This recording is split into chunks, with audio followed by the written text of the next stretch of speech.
Gonzalo Jover y soy profesor en la Facultad de Educación de esta universidad y ahora, desde hace un mes y pico, me ha tocado también ser decano. Yo creo que esto es una cosa que a uno le toca de vez en cuando y que le vamos a hacer. Te ha tocado y te ha tocado.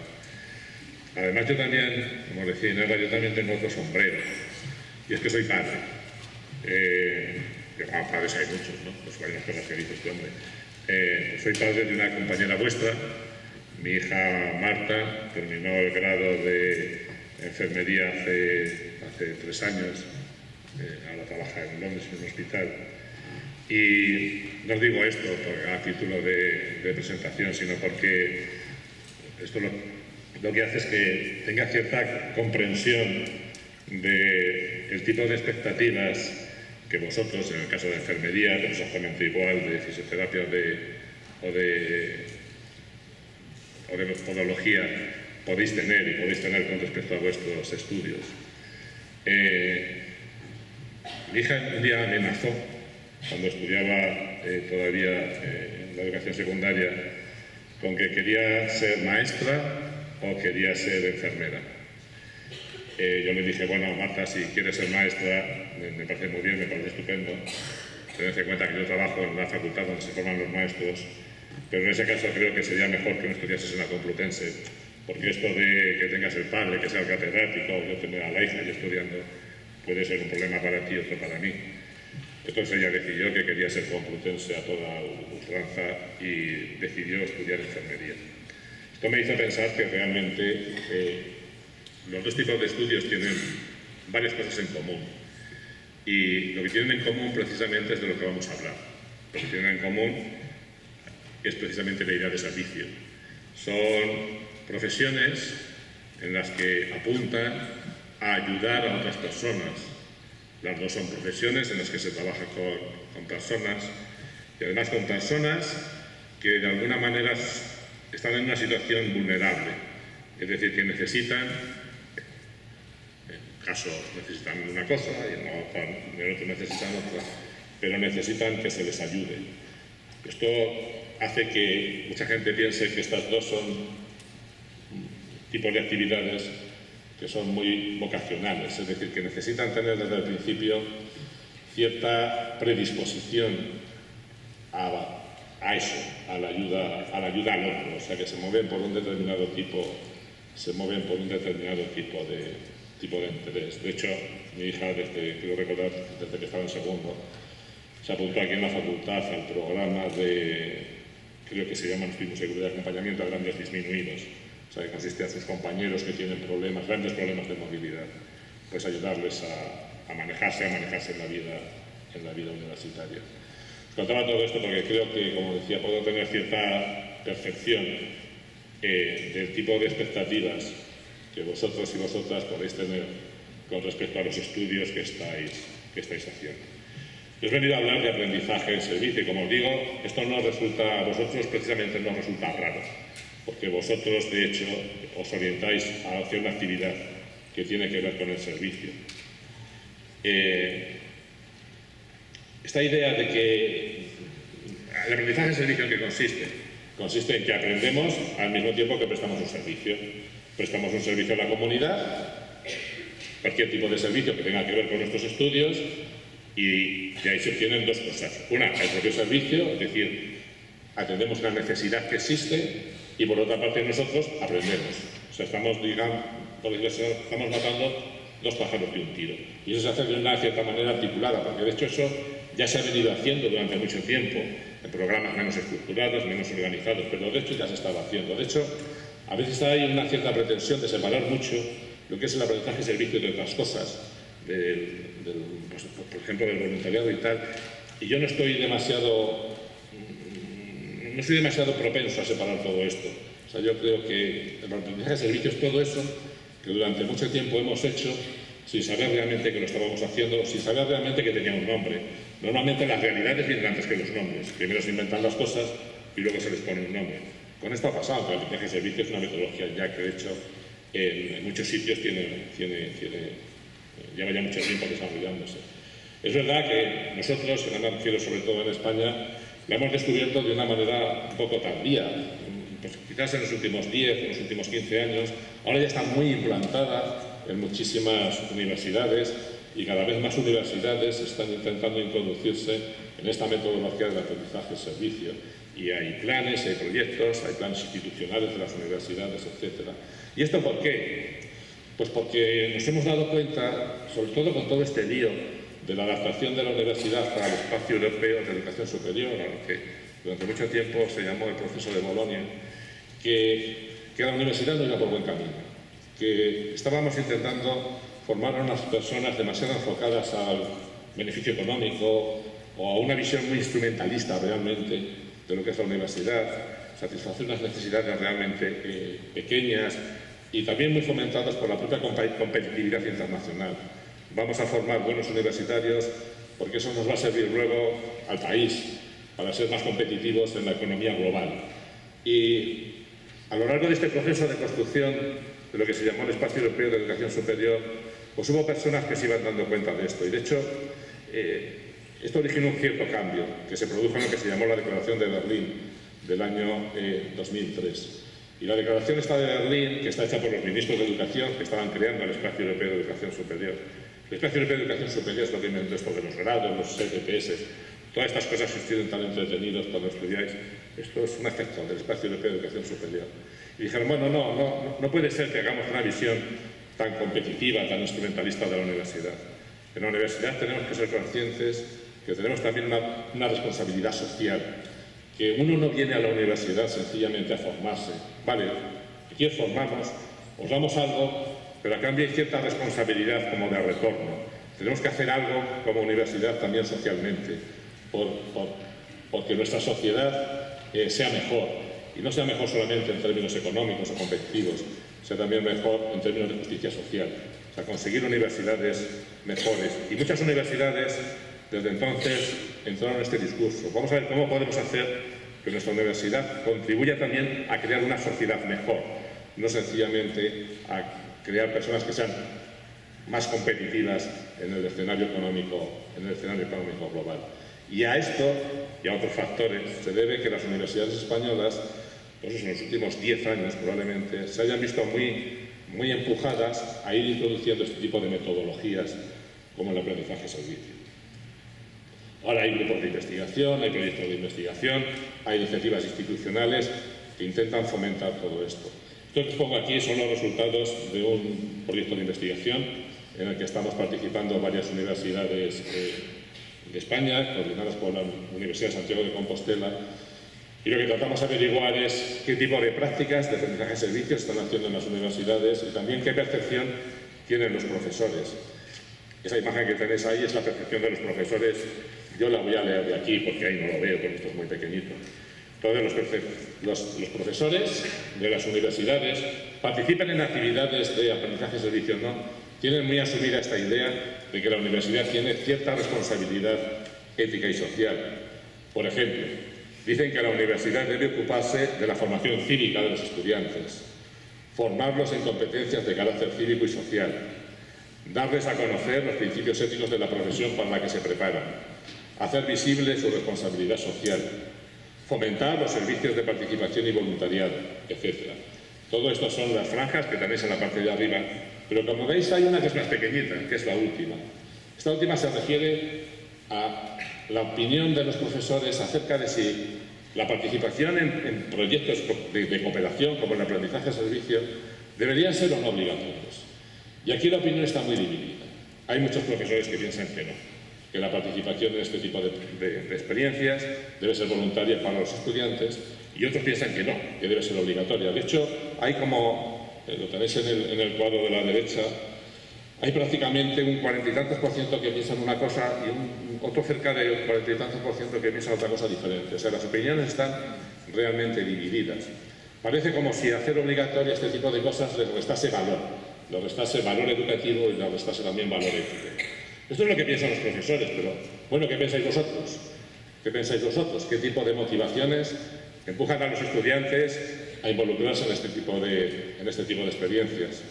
Como dijeron antes, en la Universidad Complutense estamos desarrollando muchos proyectos de aprendizaje en servicio. Hay uno en el que participan nuestra facultad, la Facultad de Trabajo Social, y la Facultad de Educación. Hace unos días, la semana pasada, hubo una sesión en aula en la que compañeras nuestras que participan en este proyecto hablaron de sus motivaciones, hablaron de por qué están participando en ese proyecto. Esto es el testimonio de una de ellas. Celia es esto es público, esta es público en Internet, está así recogido, esto es una imagen que está cogida de la web directamente. Celia participa en este proyecto, concretamente en un programa que tenemos de aprendizaje cooperativo en una escuela pues, con niños de muchos sitios distintos, en un barrio de Madrid. Y ella explicaba así, la semana pasada, qué le llevó a involucrarse en esta experiencia. Es una estudiante de primero del grado de Magisterio en Educación Infantil. Lo voy a leer también de aquí, decía Celia. Dice, el proyecto consiste en que las personas que asistimos como voluntarias al centro intervengamos en los denominados grupos interactivos y generar dicha interacción a través de los alumnos, para que la relación entre ellos sea mejor y se ayuden unos a otros. Mi motivación principal fue poder ofrecer mi ayuda al centro a cambio de ver a los niños felices y en armonía. Hasta que no entré en el centro, no sabía a lo que me estaba enfrentando, pero tanto los profesores como los alumnos hicieron que la acción fuera llevadera y que el tiempo se pasara muy rápido. Cuando salí del colegio, ya quería que llegase la semana siguiente para poder volver de nuevo. Estos estudiantes van un día a la semana a este centro y ayudan en este proceso de aprendizaje cooperativo con los alumnos y también con las familias del colegio. Es aprender todos juntos, por decirlo así, en lo que consiste. Sigue Celia. Esta experiencia me ha ayudado a ver verdaderamente cómo es trabajar dentro del aula y cómo es estar con los niños en clase. Tened en cuenta que está en primero. De hecho, empezó su formación como maestra en el mes de... nuestra facultad todavía tenemos el calendario antiguo, en el mes de octubre. Se lleva solamente unos meses formándose para ser maestra. Era su primera experiencia de enfrentarse realmente a una situación de clase como maestra, ya que ha sido el primer contacto directo que he tenido con un centro. Además, me ha aportado ver cuánto nos agradecen los niños que vayamos al centro y estar trabajando con ellos. Y eso es lo que principalmente te motiva, ver que los niños quieren que estés con ellos y ver cómo evolucionan tanto en grupo como individualmente. Como veis, aquí hay como dos motivaciones diferentes. Está por una parte la motivación de ayudar. Ella dice que ayudar a los niños, pero también está en el fondo la motivación de aprender, la motivación de ver cómo los niños te reconocen a sí mismos. Es decir, hay un interés en los otros, pero hay también un interés en sí mismo.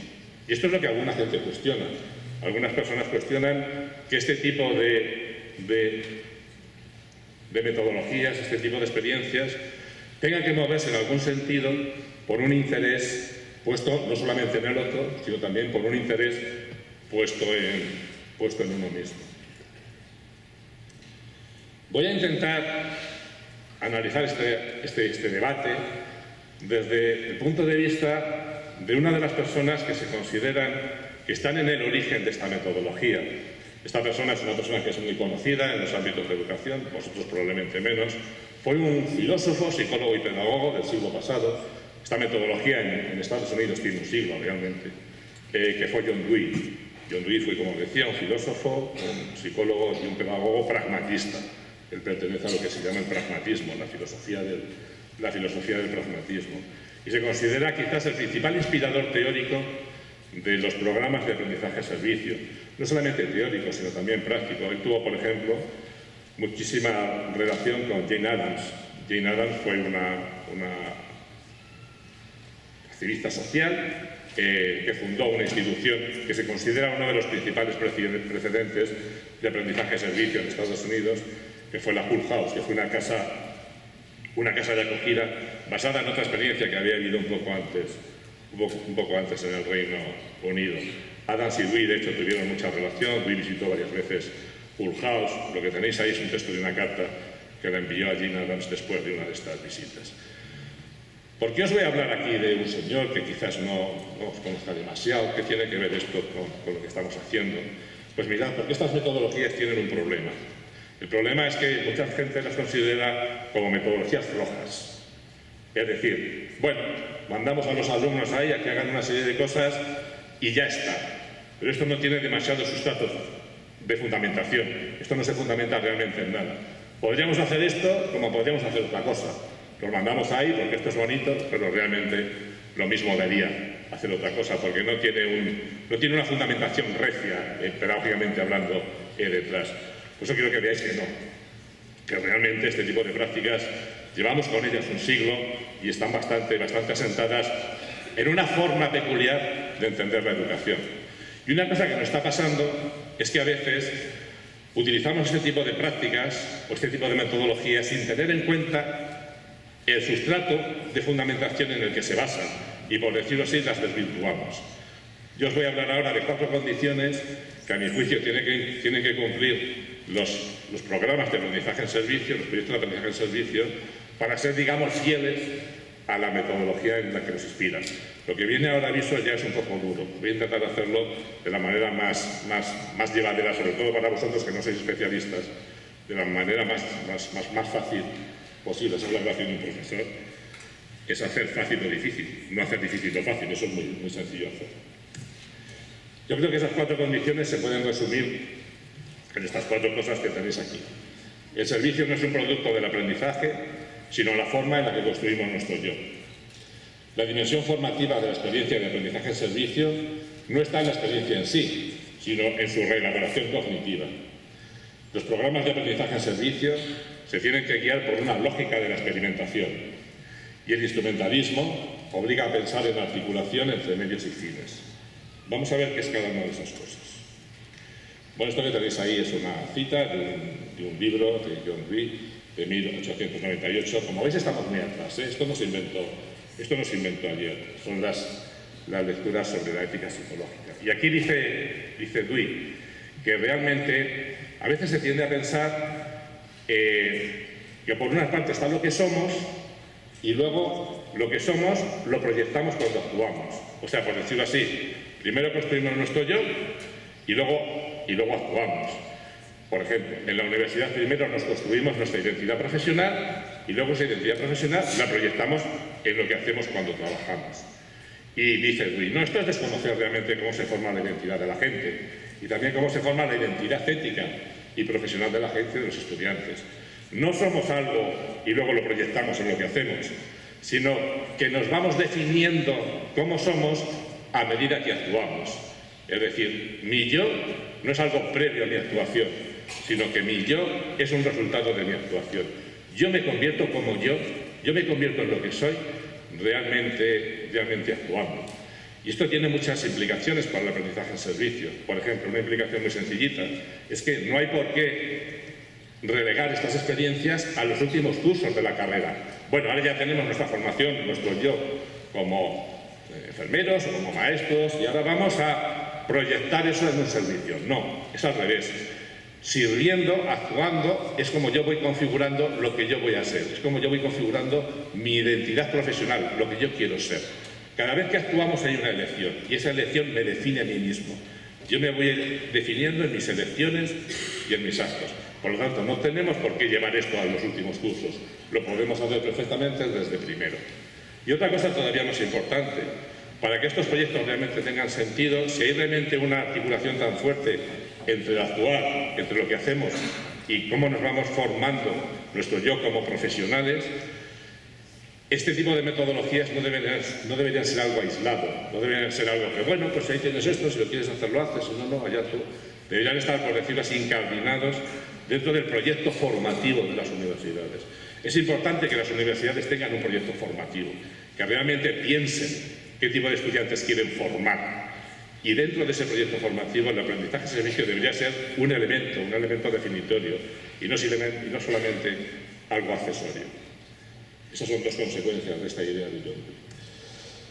La segunda idea es que la dimensión formativa de la experiencia de aprendizaje en servicio no está en la experiencia en sí, sino en su reelaboración cognitiva. Hay un lema que hizo muy famoso a este autor, que es lo que se llama learning by doing, o aprender haciendo. Esto en su momento revolucionó la enseñanza, porque claro, en la escuela tradicional, por llamarlo así, los niños iban, estaban pasivos, el maestro enseñaba y el niño escuchaba. Y hubo un movimiento en América y en Europa también. En Europa fue la escuela nueva y en América fue la educación progresiva, que esto lo tumbó, que esto lo tiró abajo. Dijo, no, La gente no aprende escuchando, la gente aprende haciendo cosas, aprendemos haciendo. Learning by doing. En el fondo, el aprendizaje de servicio se basa en eso. Aprendemos haciendo cosas, aprendemos haciendo un servicio. Sí, pero yo me decía, sí, ojo, pero que esto se puede interpretar mal, porque realmente la parte de aprendizaje no está en el hacer, no está en lo que hacemos. La parte del aprendizaje está en la reelaboración cognitiva de lo que hacemos. Es cuando yo pienso sobre lo que he hecho, cuando realmente me estoy formando o estoy aprendiendo. No está sencillamente en el hacer. Es en el hacer, decía él, cargado de pensamiento. Lo que tenéis ahí es unas palabras que él dijo en una entrevista cuando iba a cumplir 90 años, John Dewey vivió mucho tiempo, y decía esto, porque él sentía que había sido malinterpretado. Él sentía que mucha gente pensaba, bueno, tenemos que aprender haciendo, vamos a hacer que los estudiantes hagan cosas. No se trata de que hagan cosas, se trata de que hagan cosas y piensen en esas cosas. Y ahora tiene una implicación de esto. Decía Dewey, no creo que la gente aprenda meramente haciendo. Lo importante son las ideas que una persona pone en su hacer, las ideas que ponemos en el hacer. Un hacer carente de pensamiento resultará en un aprendizaje erróneo. Tenemos que unir el hacer con el pensamiento, con la reflexión, con la crítica. Y esto es muy importante para las experiencias de aprendizaje en servicio. Porque, bueno, podríamos pensar que mandar a los estudiantes a este tipo de experiencias, pues eso, sencillamente consiste en invitarlos a hacer algo en algún sitio. Y no se trata de eso. A los estudiantes que se involucren en experiencias de aprendizaje en servicio, hay que darles, por ejemplo, herramientas teóricas y herramientas críticas para que puedan entender las circunstancias en las que están actuando. Os voy a poner un ejemplo para que lo veáis. Uno de los proyectos de aprendizaje en servicio que tenemos en la facultad es la gestión de una ludoteca en un local que nos han cedido en el barrio del Pozo. ¿Sabéis lo que es el Pozo? En Entrevías. Fue un barrio muy significativo de Madrid en los años 50 y 60, donde venían muchos inmigrantes, sobre todo de Extremadura, y en unas condiciones malas, y aquello pues a base de la acción, sobre todo porque un jesuita, que se llama el Padre Llanos, fue resurgiendo, por decirlo así.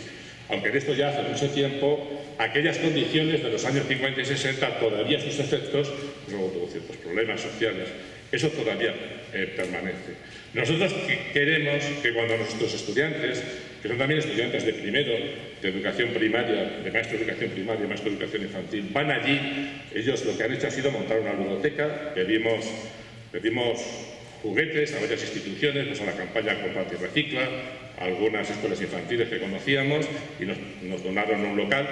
Y con todo eso, ellos, vuestros compuestos, son también todos chicas, en mi facultad, como aquí, el 90% de estudiantes son chicas. Montaron la ludoteca, la montaron ellas y ellas la gestionan. Es decir, ellas quedan con los niños del barrio, los niños van allí, de paso ya les ayudan también un poco con las actividades extraescolares y la gestionan ellas realmente. Pero nosotros queremos que ellas conozcan por qué están allí, es decir, cuál es el significado del sitio en el que están. No están en cualquier sitio de Madrid, están en un sitio muy determinado. Entonces les hemos organizado seminarios donde han venido pues, gente que participó todavía en los años 50 y 60 de aquello a explicarles qué es realmente lo que hacían. O sea, no basta con ir y hacer. Hay que ir a hacer y hay que conocer realmente las razones que mueven esa necesidad que queremos satisfacer a través de estos programas. Unir, hacer y reflexión y crítica. Eso hay que hacer en los programas de aprendizaje de servicio. Si no, no están respetando lo que es la base teórica que lo sustenta. Siguiente condición. Los programas de aprendizaje en servicio se tienen que guiar por una lógica de la experimentación. Yo en día hacía una distinción entre lo que llamaba lógica absolutista y lógica de la experimentación. La lógica absolutista es aquella lógica que se emplea en educación donde todo está predefinido de antemano. Nosotros ya tenemos una imagen fija de lo que queremos conseguir y le hacemos a los estudiantes que lo hagan para conseguir eso. Y yo decía que esto es un error, que es un error en el que caiga la pedagogía tradicional y también la pedagogía progresista. Que la educación se tenía que mover por una lógica de experimentación. Hay que hacer que los estudiantes experimenten lo que quieren, experimenten. Que realmente el conocimiento no se les dé hecho, sino que ellos lo construyan. Esto tiene mucho que ver con lo que decía Ainara. Hoy el gran reto de la educación es que los estudiantes aprendan a decidir para que se puedan adaptar a situaciones nuevas, ayudarles a decidir. Si vamos a utilizar experiencias de aprendizaje en servicio, tienen que ser experiencias que no podemos dar totalmente cerradas a los estudiantes, sino que vosotros mismos tenéis que estar involucrados en las decisiones que van a llevar a la realización de esas experiencias. ¿Dónde lo vamos a hacer? ¿Cómo lo vamos a hacer? ¿Cómo vamos a repartir el trabajo? Etcétera. El diseño tiene que partir, no se os puede dar terminado, no se os puede dar ni siquiera hecho. Sois vosotros los que los tenéis que hacer. Es decir, vuestra formación, y para esto el aprendizaje en servicio da una ocasión excepcional, os tiene que poner en situaciones de que vosotros mismos aprendáis a decidir. Porque si no, el día que acabéis vuestras carreras implican la adopción de decisiones que pueden ser muy complicadas y de las que pueden derivar consecuencias muy complejas, vais a sentir una especie de vértigo si antes no lo habéis hecho. ¿Y ahora cómo decido? Hasta ahora, por decirlo así, mientras sois estudiantes, claro, lógicamente tenéis que decidir, pero no son decisiones excesivamente trascendentales, por decirlo así, para la vida de los demás. Cuando terminéis vuestras carreras sí lo van a ser.